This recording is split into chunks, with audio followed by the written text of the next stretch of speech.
Gracias por su asistencia y gracias a Lupita por haber tenido la deferencia de invitarme a esta mesa redonda. Gracias también a mis compañeros de mesa porque pues la idea es intercambiar puntos de vista acerca del ámbito que compartimos todos.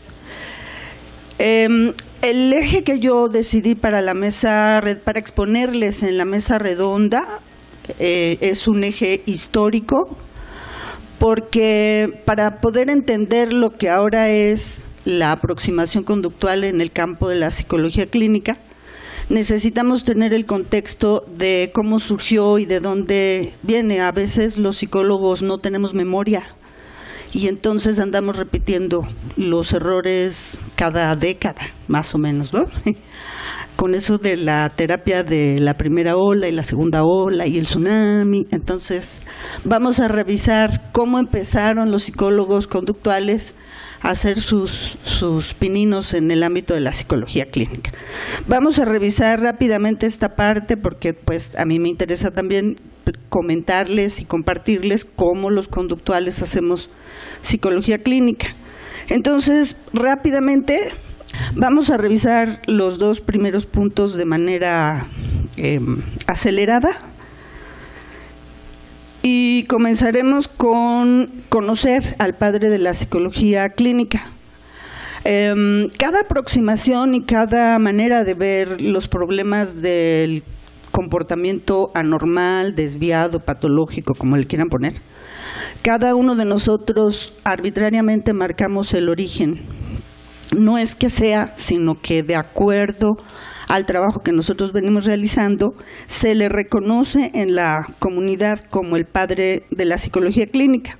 Leonard Whitmer fundó la primera clínica psicológica en Pensilvania y es importante porque con él comenzaron como que dos luchas que han caracterizado mucho a los psicólogos conductuales en general. La primera, demostrar continuamente que en el terreno de los ámbitos aplicados también se puede hacer, se puede generar conocimiento para aplicar, porque a Leonard Whitmer no le hicieron mucho caso por ser aplicado. Entonces, hasta que los psicólogos académicos de su época lo vieron trabajando con niños en esta clínica, dijeron, mira, esto puede enriquecer el campo básico o de desarrollo del conocimiento básico. Por eso es importante, por esa lucha. Y la otra lucha fue competir con los que estaban en el ámbito de los problemas sociales en ese momento,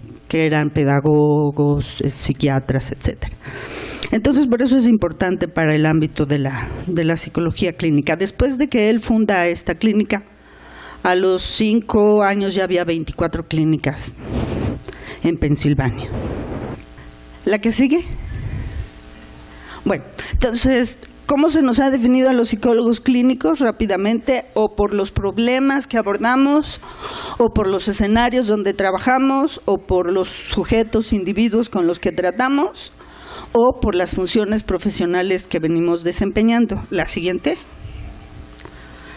Los problemas que se nos han asignado o la demanda social que se nos ha puesto a los psicólogos clínicos cuando es por problemas se refiere a las fobias, históricamente las dos grandes enfermedades mentales eran la neurosis y la psicosis, y la fobia es un tipo de neurosis.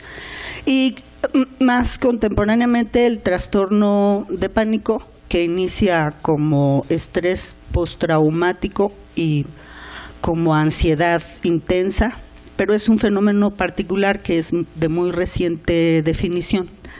Pero bueno, se nos ha asignado. Siguiente. La depresión, que también es un tipo de neurosis y actualmente considerada como un desorden en el control de las emociones. Violencia familiar y maltrato infantil también. Trastornos alimenticios, adicciones. Se nos ha definido por el tipo de usuarios a los que atendemos, que pueden ser adolescentes o familias o personas de la tercera edad. Por escenarios, los psicólogos clínicos se nos asocia con hospitales psiquiátricos y clínicas de salud mental y con clínicas psicológicas y consultorios. Finalmente, las funciones profesionales que se nos han asignado inicialmente fue la de evaluación por el desarrollo de la psicología, de la psicometría en ese momento, perdón, y de la psicología experimental. Eso le dio al psicólogo, le abrió la puerta al campo de la evaluación como función profesional, y posteriormente el tratamiento, dadas otras condiciones externas como el incremento en la demanda por la Primera y Segunda Guerras Mundiales. Después de esas guerras hubo mucha demanda de los psicólogos clínicos en intervención. Siguiente. Hay muchas definiciones de psicología clínica, como lo pueden ver, pero hay algo que tienen en común todas ellas. Una, que es una rama de la psicología o una parte de la psicología, o que provee conocimiento psicológico. La otra, que es una especialidad profesional, es decir, una manera de contribuir a la ciencia a través del trabajo en los distintos problemas sociales. Y la tercera tiene que ver con el objeto, que inicialmente fue locura, luego enfermedad mental, luego conducta desadaptada, desajustada, conducta anormal. Se le ha llamado de muchas maneras al objeto a lo largo de la historia. Siguiente. Gracias. Esta es un poco el recorrido, no vamos a hablar de ella, pero se pueden rastrear los orígenes desde la prehistoria con el descubrimiento de algunos cráneos que muestran que practicaban la trepanación en aquellos tiempos, hasta el siglo XX. Se puede rastrear el origen de este llamado comportamiento anormal desde esos entonces. Entonces, siguiente.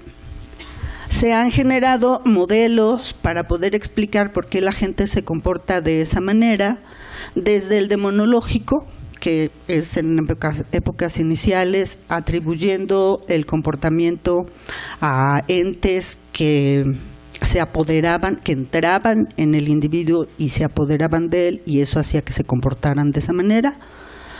Modelos biomédicos que pues parece un poco lo mismo, no es un ente demoníaco, pero sí un bicho, un virus, algo que te enferma, estás enfermo y por eso te comportas de esa manera. Y como es enfermedad mental, pues estás enfermo de la mente. Y los modelos actuales psicosociales, que hay muchos, y reconocen la participación tanto de lo biológico como de lo psicológico, como lo de lo social, cómo contribuyen esos factores a el origen, el desarrollo y el mantenimiento del comportamiento anormal. Siguiente. Ahora, ¿cómo es que nosotros los conductosos llegamos a este ámbito? Ya más o menos les quedó claro cuál es el ámbito. ¿Cómo es que nosotros llegamos ahí? Bueno, pues los autores, los que se han dedicado a revisar la historia de la modificación de conducta y la historia del análisis conductual aplicado, etcétera, le atribuyen a tres factores externos, pues la inclusión de la psicología conductual en este ámbito. Primero, la inadecuación del modelo médico para tratar con la conducta humana. Después, la demanda tan creciente de servicio, decíamos, a partir de la Primera y Segunda Guerras Mundiales, con estos fenómenos de las neurosis de guerra y del estrés postraumático. Y la tercera, pues obviamente la aparición de teorías del aprendizaje y del desarrollo de estas. Este es central y es a la que yo le pondría más peso, porque fue la primera vez que la psicología clínica o que el ámbito de la conducta anormal se pudo anclar o agarrar de un modelo teórico que le permitiera ver el fenómeno.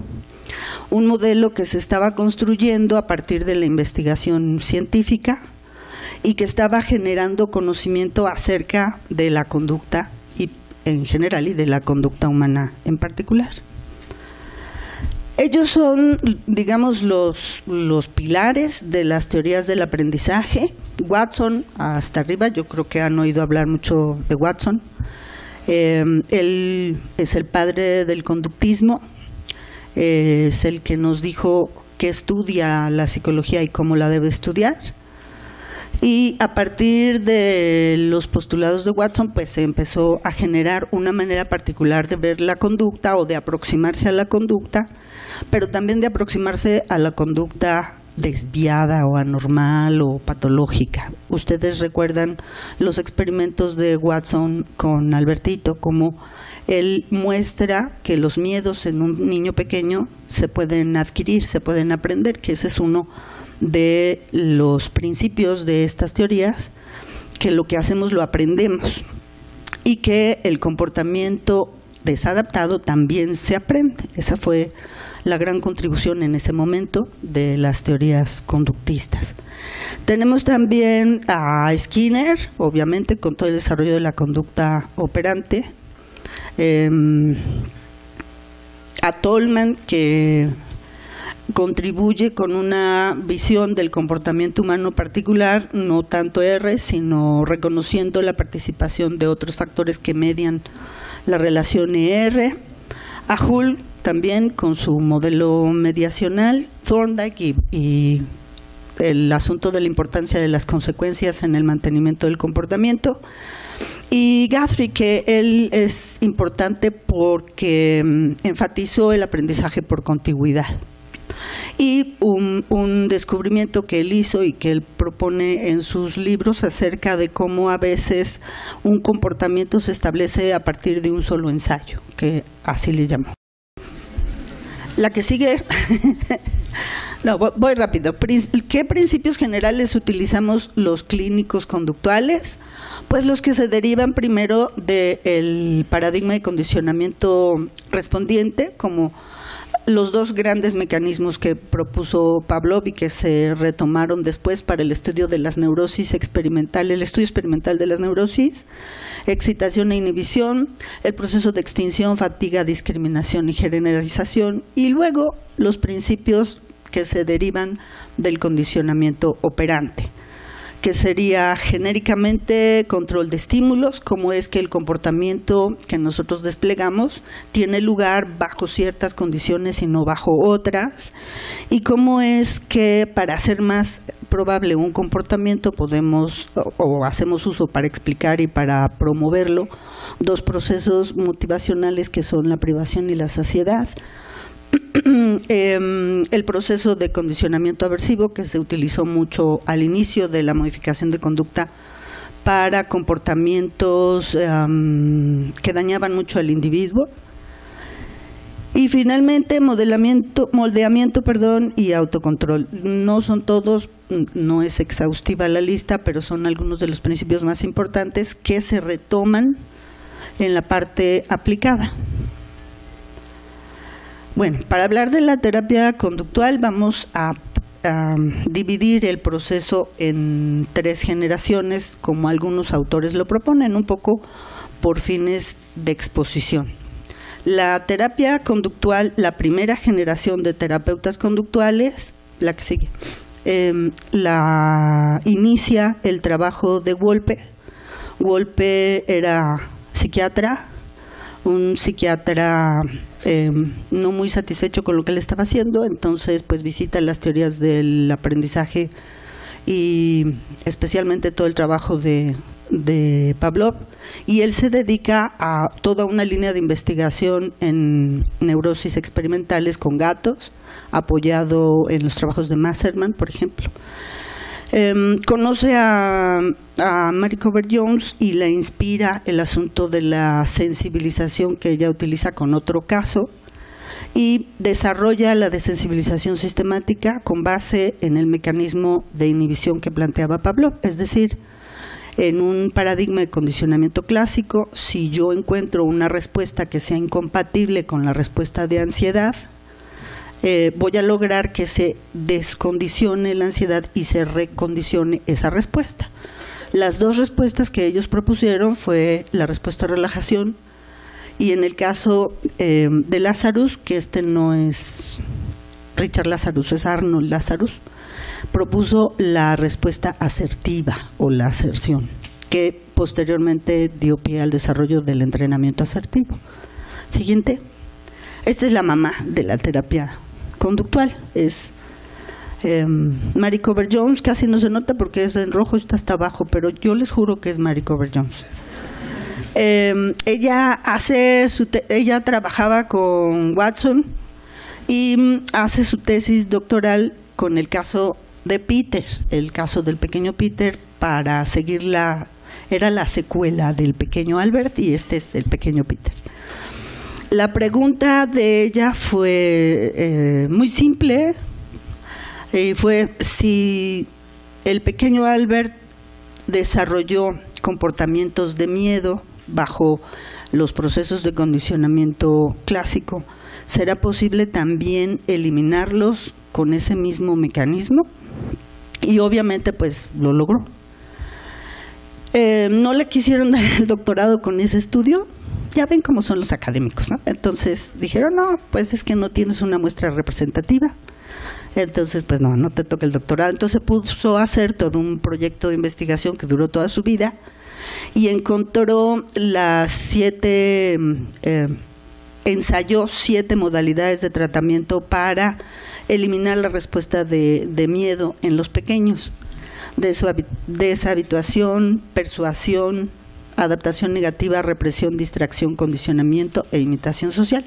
Con estos estudios ya le dieron ahora sí el doctorado. Adelante. Luego, parte de la historia importante para las terapias conductuales, y de hecho el que acuña el término terapia de la conducta o terapia de conducta fue Skinner y Lindsley, y su aportación a la terapia conductual se centra en lo que conocemos como modificación de conducta, que se basa en la triple relación de contingencia. Me comporto en un contexto particular y obtengo ciertas consecuencias. Siguiente. Un movimiento que se dio en Inglaterra con este psiquiatra muy querido por su profesora es Hans Eysenck. Hizo también un poco de lado su formación psiquiátrica y se puso a trabajar muy duro en los dos ámbitos, en el ámbito gremial y en el ámbito de generación de conocimiento, realizando una serie de investigaciones para distintos problemas de aquella época, básicamente las fobias. Él pensaba que los problemas emocionales eran resultado de la relación entre personalidad. Él plantea una teoría de la personalidad que ahora se le conoce como el Big Five, y el ambiente y la conducta. Siguiente. La segunda generación, aquí yo me quería detener un poco más porque es la que está, siguiente, más actual, la que está más extendida. Siguiente, por favor. Ahí hubo muchos teóricos y muchos psicólogos, muchos colegas, que nos quedaba pequeño el paradigma de la triple relación de contingencia para entender y modificar el comportamiento humano. Entre ellos Albert Bandura, Michael Mahoney y Donald Meichenbaum. Ellos mantienen una postura conductista en el sentido de que afirman que el comportamiento humano es aprendido y se aprende bajo ciertas circunstancias y bajo ciertos procesos. Pero para Bandura, para Mahoney y para Meichenbaum, el ser humano no solamente recibe contingencias del medio, sino que las produce y responde a esas contingencias que él mismo produce. Es una relación recíproca entre el ser humano y su ambiente. Y especialmente Bandura propone que el ser humano tiene capacidades básicas como la simbolización, la imitación, el ajuste a los ambientes, la generación de ambientes, etcétera. Adelante, ya no me puedo detener más. Entonces se rescata el trabajo de otros terapeutas en el terreno no necesariamente conductista, como Kelly. especialmente con su concepto de constructos personales. Adelante. Y se rescata también Albert Ellis con su noción de ideas irracionales. Adelante. Aaron Beck y la tríada cognitiva. Para Albert Ellis había ideas irracionales que había que modificar. Para Beck, más bien, hay una lógica que le está llevando al individuo a tener problemas emocionales, y por esos problemas emocionales se comporta de una manera desadaptativa. Hay una diferencia un poco sutil entre ellos. Y finalmente ya llegamos a la tercera generación, que es un regreso. Les decía yo que necesitamos memoria, pero ahora sí como de 5 teras, porque es mucha información. La tercera generación de las terapias conductuales quiere rescatar el análisis funcional, quiere regresar al conductismo radical, y lo que hace es ponderar el papel del contexto y hacer un genuino análisis funcional que según esta tercera ola ya se perdió. Entonces, ¿cómo le hacen ellos? Pues asumen que lo que el paciente dice en el consultorio, hay una relación entre lo que dice en el consultorio y lo que hace fuera del consultorio, y que lo que hay que modificar es justamente la manera como habla, como refiere los eventos de su ambiente. Y entonces toda la terapia se enfoca a modificar un poco el comportamiento verbal. Inicialmente retomaron la propuesta de Skinner respecto del comportamiento verbal, de las autocríticas, se llamaban, los mandos, los tactos, etcétera. Pero ahora también han rescatado asuntos de naturaleza ideológica como, adelante,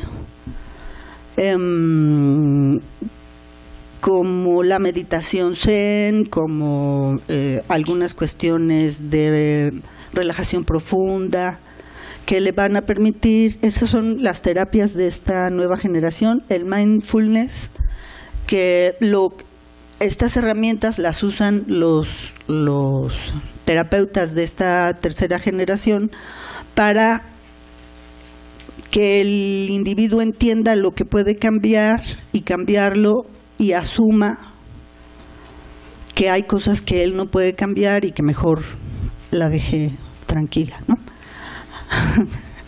Que la deje en paz. Bueno, adelante.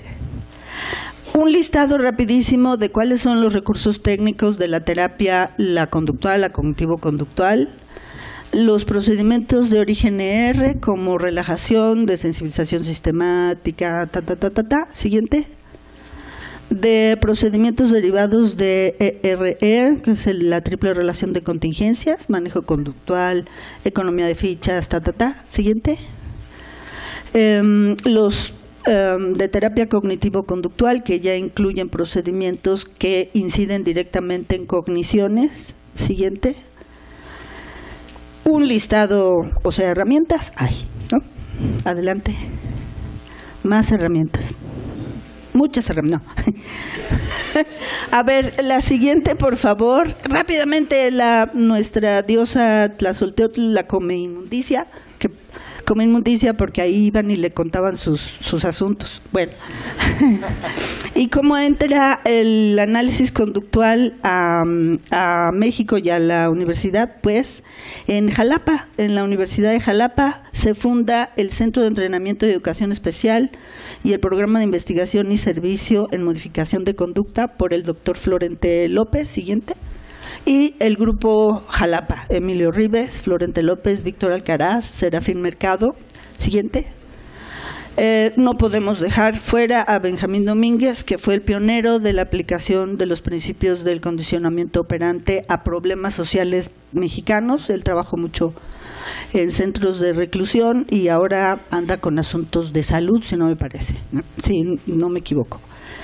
A esta quería yo llegar, porque quiero que lloren junto conmigo. Esa es la CUSI a la que o van a llegar o ya salieron de ahí, pero es mi casa, entonces yo les quería invitar a mi casa. La tienen ustedes por allá, por las favelas de Iztacala, al fondo.